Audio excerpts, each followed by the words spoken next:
आज आपण अशा एका सत्याचा शोध घेणार आहोत जो इतिहासाच्या पुस्तकातून जाणून बुजून वगळला गेला आणि तो म्हणजे डॉक्टर बाबासाहेब आंबेडकर आणि पंजाबराव देशमुख यांचं ऐतिहासिक सहकार्य। डॉक्टर पंजाबराव देशमुख नाव घेताच आठवतात कृषी मंत्री, शिक्षण मंत्री, श्री शिवाजी शिक्षण संस्थेचे संस्थापक, भारत कृषक समाजाचे अध्यक्ष।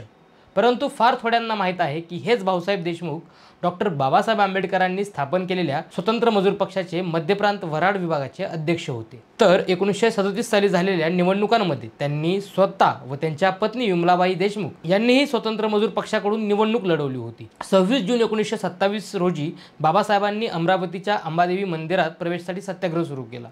या सत्याग्रहात भाऊसाहेब देशमुख डॉक्टर बाबासाहेब आंबेडकरांसोबत खांद्याला खांदा लावून उभे होते। हाच एकमेव ऐतिहासिक संदर्भ ठसवला जातो आणि त्याच इतिहासाच्या सोनेरी पानाबद्दल आज आपण चर्चा करणार आहोत। नमस्कार, मी आकाश शेलार तुम्हा सर्वांचं प्रबुद्ध भारत चॅनलवर स्वागत करतो। डॉक्टर पंजाबराव देशमुख उर्फ भाऊसाहेब देशमुख मोठे सुधारणावादी व्यक्ती म्हणून त्यांचा लौकिक आहे।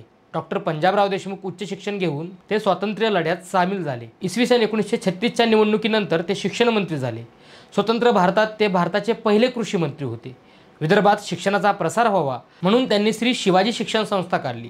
या संस्थेच्या पश्चिम विदर्भात म्हणजे अमरावती विभागात अंदाजे 1000च्या वर शाळा आहेत। महाविद्यालये, अभियांत्रिकी पदवी, तसेच पदविका तंत्रनिकेतन, कृषी महाविद्यालय, वैद्यकीय महाविद्यालय अशी अनेक महाविद्यालये सुरू करून त्या संस्था शिक्षण क्षेत्रात फार मोठे योगदान देत आहेत। भूतकाळ विसरा, तलवार विसरा, जातीभेद पुरा आणि सेवाभाव धरा हे पंजाबराव देशमुखांचे ब्रीद वाक्य। हेच डॉक्टर देशमुख 1936 साली बाबासाहेबांच्या स्वतंत्र मजूर पक्षाचे मध्य प्रांत वराड शाखेचे अध्यक्ष होते। स्वतंत्र मजूर पक्षाच्या स्थापनेच्या वेळी प्रसिद्ध करण्यात आलेल्या जाहीरनाम्यामध्येच मध्य प्रांत वराड मध्य प्रांतिक शाखा स्थापन करण्यात येईल असे नमूद करण्यात आले होते। त्याचप्रमाणे मध्य प्रांत वराड या प्रांताची प्रांतिक शाखा स्थापन करण्यासाठी नागपूरचे मजूर पुढारी रावसाहेब R.W. फुले यांनी पुढाकार घेऊन डॉक्टर आंबेडकरांना त्यासंबंधी पत्र लिहून संमती घेतली। डॉक्टर आंबेडकरांची अनुमती मिळाल्यानंतर रा.सा. फुले यांनी श्री L.N. हरदास व अमरावतीचे पुरोगामी विचाराचे डॉक्टर पंजाबराव देशमुख यांच्याशी विचारविनिमय करून कार्यकर्त्यांची एक बैठक रा.सा. फुले यांच्या घरी बोलवण्यात आली। ही बैठक 5 नोव्हेंबर 1936 रोजी श्री S.G. नाईक अमरावती यांच्या अध्यक्षतेखाली संपन्न झाली। या बैठकीमध्ये स्वतंत्र मजूर पक्षांचे मध्य प्रांत वराड प्रांतिक शाखा स्थापन करण्यात आली। डॉक्टर पंजाबराव देशमुख हे अध्यक्ष होते, सीताराम हाडके कार्याध्यक्ष होते, L.N. हरदास मुख्य कार्यवाहक म्हणून काम करत होते, ॲडव्होकेट R.W. फुले व श्री रेवाराम कवाडे कार्यवाहक म्हणून काम करत होते, विटू फकीरा रंगारी यांच्याकडे खजिनदार म्हणून जबाबदारी आली। स्वतंत्र मजूर पक्षाचे प्रांतिक कार्यालय ॲडव्होकेट फुले यांच्या निवासस्थानी होते। पक्षाच्या स्थापनेनंतर लगेचच प्रांतिक विधिमंडळाच्या निवडणुका फेब्रुवारी 1937 मध्ये होणार होत्या। म्हणजे स्वतंत्र मजूर पक्षाला आपल्या पक्षाचे सभासद वाढवण्यास व पक्षाचा कार्यक्रम जनतेपर्यंत पोहोचवण्यास फार कमी कालावधी मिळाला होता। मध्य प्रांत Warad displayed classes federation parliamentary बोर्डाची बैठक 18 ऑक्टोबर 1936 रोजी संपन्न झाली। या बैठकीमध्ये अनेक विषयावर चर्चा झाली। त्यामध्ये स्वतंत्र मजूर पक्षाच्या प्रांतिक शाखांना सहकार्य करण्यासंबंधीची चर्चा महत्त्वाची होती।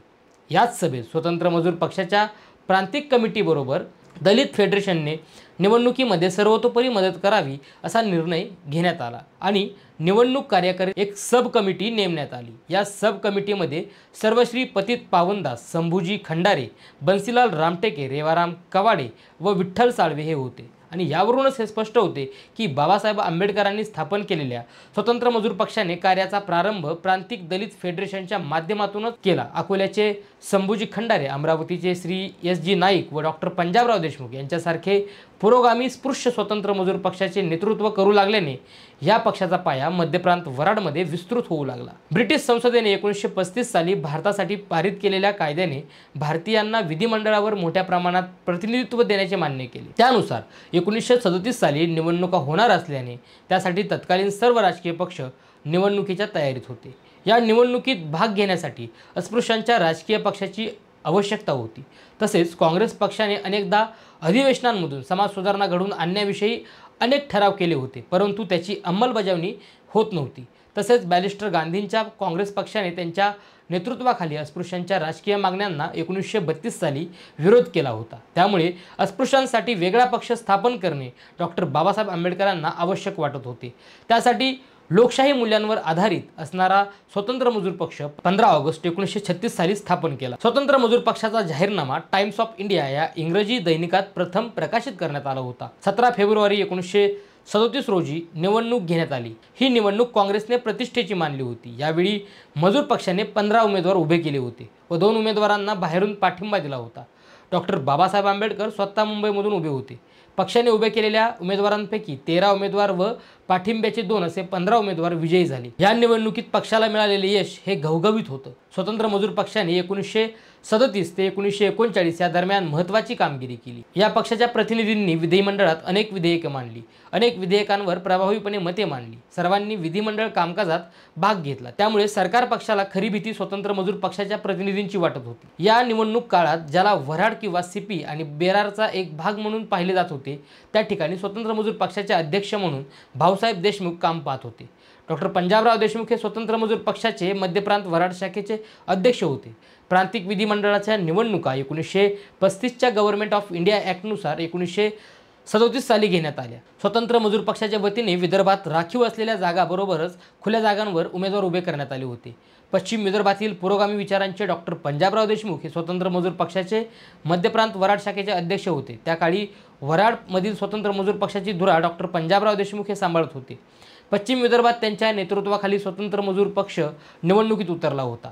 डॉक्टर पंजाबराव देशमुख हे स्वतः तसेच त्यांच्या पत्नी विमलाबाई देशमुख व विठ्ठल बंडूजी चौबळ वकील खुल्या जागेवरून निवडणूक लढवित होते।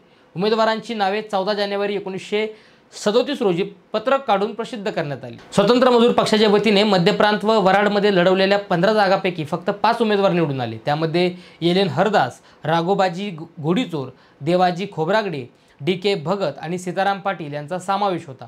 अस्पृश्यांसाठी राखीव असलेल्या जागावरून स्वतंत्ररित्या निवडून आलेले दशरथ लक्ष्मण पाटील व गणपतराव जांभूळकर यांनी पुढे स्वतंत्र मजूर पक्षात प्रवेश केला। पश्चिम विदर्भात अस्पृश्यांसाठी राखीव असलेल्या मतदारसंघामध्ये डी.के. भगत हे एकमेव स्वतंत्र मजूर पक्षाचे उमेदवार निवडून आले। उर्वरित जागेमध्ये भटकर एलियस, केशव जानोजी खंडारे आणि गणेश आकाजी गवई हे काँग्रेस समर्थित उमेदवार निवडून आले। अमरावतीमधून उभे असलेल्या डॉक्टर पंजाबराव देशमुखांना केवळ 4 मतांनी जी.आर. देशमुख यांनी पराभूत केले। अकोला अमरावती स्त्री विभागातून विमलाबाई देशमुख यांचा दुर्गाताई जोशी यांनी पराभव केला। एकंदरीत स्वतंत्र मजूर पक्षाच्या स्थापनेनंतर लगेचच निवडणुकांना सामोरे जावे लागल्याने पक्षबांधणीस पक्षाची भूमिका, ध्येय, कार्यक्रम समजावून सांगण्यासाठी पुरेसा वेळ मिळाला नाही। डॉक्टर पंजाबराव देशमुख सारखे मोजके पुरोगामी नेते सोडले तर इतर स्पृश्य हिंदू नेते स्वतंत्र मजूर पक्षाकडे आले नाहीत। कालांतराने डॉक्टर पंजाबराव देशमुख यांची काँग्रेस पक्षातर्फे मध्य प्रांत वऱ्हाडातून घटना समितीवर निवड करण्यात आली। 9 डिसेंबर 1946 ते 26 नोव्हेंबर 1949चा जवळजवळ 3 वर्षांच्या कालावधीत पंजाबराव देशमुखांनी संविधान सभेच्या वादविवादात भाग घेतला। बहुसंख्य सदस्य काँग्रेस पक्षाचे असल्यामुळे त्यांना पक्षशिस्तीचे बंधने पाळावे लागत असत। 25 नोव्हेंबर 1950 रोजी संविधान सभेत केलेल्या संस्मरणीय भाषणात डॉक्टर बाबासाहेब आंबेडकर म्हणतात, जर सर्व सदस्यांनी पक्षशिस्तीचे नियम काटेकोरपणे पाळले असते तर संविधान सभेचे कामकाजच फार कंटाळवाणे झाले असते। पक्षशिस्त कडक असती तर संविधान सभेचे रूपांतर होळबांच्या मेळाव्यात झाले असते। सुदैवाने काही सदस्य बंडखोर निघाले। त्यांच्यामध्ये हवी कामत, डॉक्टर पंजाबराव देशमुख, रुस्तम के सिंधवा, प्राध्यापक शिब्बनलाल सक्सेना आणि पंडित ठाकूरदास भार्गव होते। त्यांच्याबरोबरच मला प्राध्यापक के.टी. शहा आणि पंडित हृदयनाथ कुंजरू यांचा उल्लेख केला पाहिजे। त्यांनी उपस्थित केलेले बरेचसे मुद्दे विचारप्रणालीविषयी होते। त्यांनी केलेल्या सूचना स्वीकारण्यास मी तयार झालो नाही, त्यामुळे त्यांनी केलेल्या सूचनांचे मूल्य कमी होत नाही। त्या सर्वांचा मी ऋणी आहे। ते नसते तर संविधानामागची तत्त्वे स्पष्ट करण्याची संधी मला मिळाली नसती। तांत्रिकरित्या संविधान पारित करून घेण्यापेक्षाही ते जास्त महत्त्वाचे होते। अर्थात बाबासाहेब देखील भाऊसाहेबांच्या सूचना आणि मुद्द्यांचे समर्थन करीत असत। त्याच भाऊसाहेबांनी ओबीसीच्या हक्कासाठी कलम 340 अंतर्गत घटनेत समावेश करावा असा आग्रह बाबासाहेबांना केला होता। मात्र भाऊसाहेबांच्या जीवनावरील कुठल्याही पुस्तकात स्वतंत्र मजूर पक्ष, मध्य प्रांत वऱ्हाडमध्ये स्वतंत्र मजूर पक्षतर्फे उभयांत्यांनी लढवलेल्या निवडणुका याचा दुर्दैवाने जाणीवपूर्वक उल्लेख येऊ दिला जात नाही। इतिहासाच्या प्रतारणाचे हे अलीकडच्या काळातील मोठे उदाहरण आहे। इतका मोठा इतिहास, इतकं योगदान पण का दडवलं गेलं याचा विचार करण्याची आवश्यकता आहे। आपल्याला या इतिहासाला उजाळा देण्याची गरज आहे। हे होतं चळवळीच्या इतिहासातील दडवलेलं सोनेरी पान। अशाच इतिहासाच्या अज्ञात पैलूंना उजाळा देण्यासाठी प्रबुद्ध भारतला जरूर सबस्क्राईब करा। धन्यवाद। जय भीम।